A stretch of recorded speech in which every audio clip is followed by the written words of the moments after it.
Hello again, this is Stormcastle. And this book here is Modern Comics, Captain Atom number 85 with 35 cents.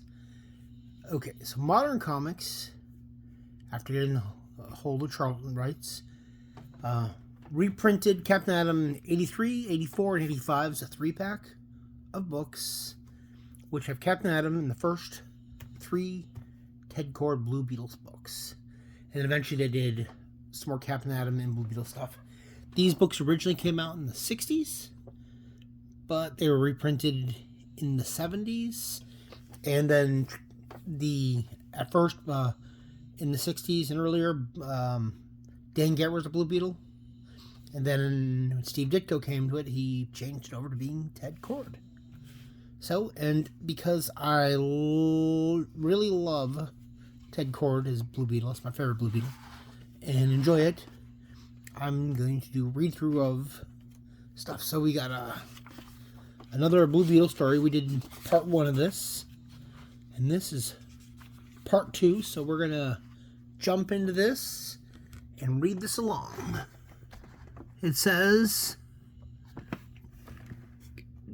Beetle-inspired editing by Dick Cortano, Beetle-powered scripting by Gary Friedrich, Beetle-drenched art by Steve Ditko, and Beetle brained lettering by Herb Field, the Blue Beetle. So, midnight. An eerie, bug-shaped vehicle silently wings its way above the sleeping guard troopers. Uh-oh, a police copter. They must have spotted me and trailed the Beetle back to my hideout in the old Kord building.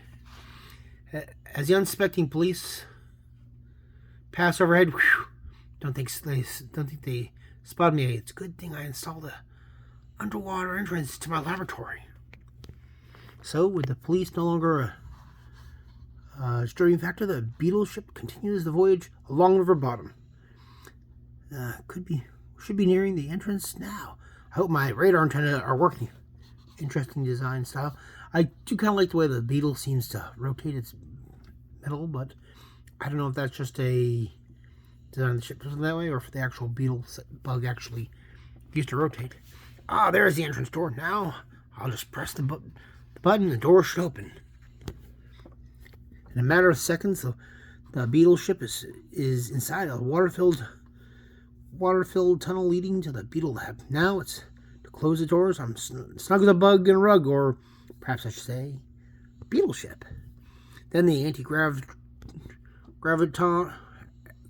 gravitational apparatus, which allows the Beetle ship to fly, is put in operation, and the amazing vehicle lifts from the water towards an opening high above. Should be safe inside any minute now. Home sweet home, like Grandma used to say. Dad's old laboratory never ceases to amaze me. If it hadn't been for the years of hard work he spent developing the setup, there would be a Blue Beetle today. But thanks to the pooling of his knowledge and mind, criminals will never again be safe to stalk the streets of the city. And within the teeming slums of the world's largest city, the Blue Beetle has established a fortress beyond all comprehension, equipped with the latest scientific apparatus for crime fighting, and operated by the scientific genius of a man with a tremendous grudge against the forces of evil. And as the moon spreads its glow over the battered old hulk of the Kord building, who would guess that the awesome secret that it houses? Not only is this the swingiest hideout in this town, but who would guess that Ted Kord, scientist, is really the Blue Beetle? Guess I'll take a quick look at the premieres of the TV system. Last thing I need around here is visitors. And as Kord scans the buildings with several hidden cameras by Ringo's bands. What's Tracy doing here so late? I should have known better to hire a woman. She's been acting suspicious ever since I returned from the expedition to Pago Island. Could she possibly suspect? Editor's note. We could tell you all about it, but we have to keep you in suspense. And while the confused scientist is trying to sort out his thoughts, the electronic burglars. I'm just sounding. Someone is prowling around downstairs. I better scan the air to find out who it is. Well, he doesn't look too tough for the Blue Beetle to handle. If Killer Coke's entire gang couldn't stop me, it's a cinch one lone burger can't do much harm. Editor's note. You saw it last issue, remember? Well, I'll just flip on my blanket coverage recorder before I go, in case the Hug has anything interesting to say that I may want to hear later, like I'm the Lone Ranger and I've lost my way. Now exit the window and come in from the outside. After all, what kind of hero would I be to jump from within and risk giving away my secret identity to Tracy? Ted Cord's lovely assistant continues to search unaware Gingerby lurking behind her. Still nothing. I was so sure that Ted knew what would happen to Dan Garrett, but I can't find anything incriminating. Then, as Tracy's about to give up her search, be silent, he will not be harmed. Tell me where your employer keeps his experimental records, and be quick about it. Oh, I don't know, I swear he has never shown me. You dare to defy the commands of the masked marauder?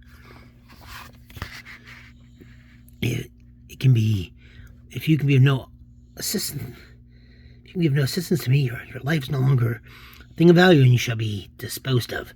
But I really don't know. He keeps all the records, all records under locks. I swear he does.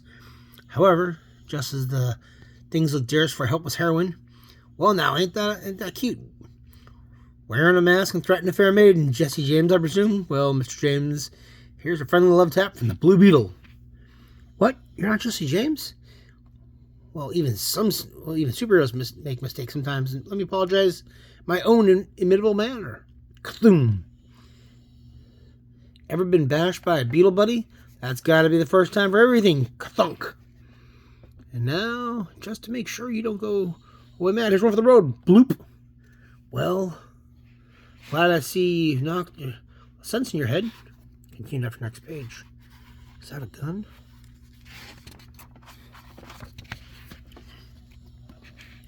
Now the party's over, how's about pulling off the mask? You know how you got on the masquerade. The loser always has to mask first. Perhaps this will get rid of some of that the arrogant swine. Oh, you want crap.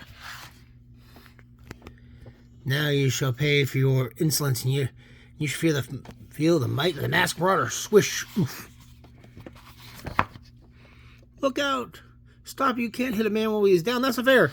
Stay back, witless woman. Out of my way, you've been warned. But, now maybe this can, this should hold you until I make my escape.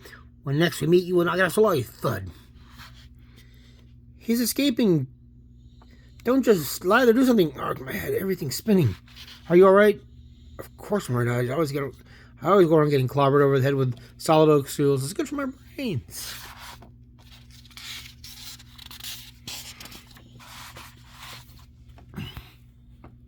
There was somehow ominously familiar about him, but I have to get out of here before I can't take a chance of Trace recognizing me. Did he get anything? No, he arrived before he had a chance. Maybe I better call a doctor. He took a nasty blow on the noggin. Don't worry about that. I have to go after that creep and find out what he was and after and why. You call the police. Tell them that I'll be back as soon as I can. All right, but are you sure you don't want me to take a look at your head? But Miss Tracy starts it out of the police. I better think of a story as to why I'm here so late before I call Ted. Ted will be suspicious. He might even fire me. And I can't let that happen, not until I find out my suspicions about him are correct. Well, upstairs in the Beetle lab, better hurry and change headquarters. I wanted to be downstairs when Tracy explains to the police officer why she was snooping around the office. I'll never catch that masked marauder anyhow. He's got too big of a jump on me. Several blocks away, and even though I did not find the information I sought that night, it was far from a total loss. I had a hunch I knew who the new Blue Beetle posture is, but that can't wait. The important thing is he'd not discover that I'm actually Count von Steuben. I must now devise a new plan to gain information I seek. Once I have learned it, the world will tremble before my might. Meanwhile, back at Ted Gord's office, Tracy, what are you doing here so late? Well, that must be the police.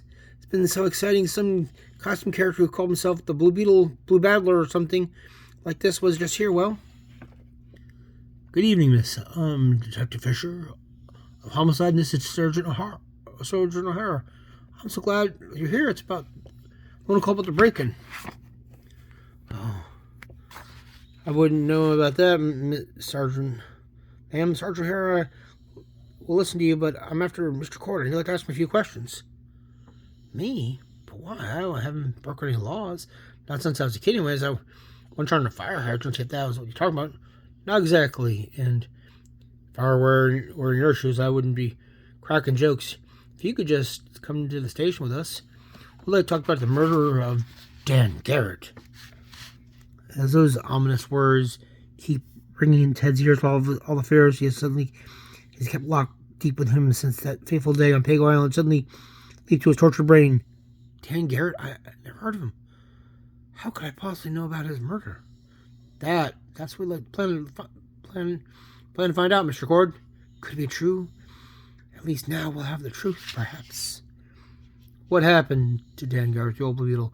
Who is Ted Cord, the new Blue Beetle, and what mysterious secret is he hiding? Don't miss the next exciting episode to the all-new adventures of the all-new Blue Beetle. And so, the new Blue Beetle. This is part 2. I need to get the next book. I don't have it. I got this in a trade yesterday, and I really am looking forward to number 85, and then I'm gonna look for those old Blue Beetle books.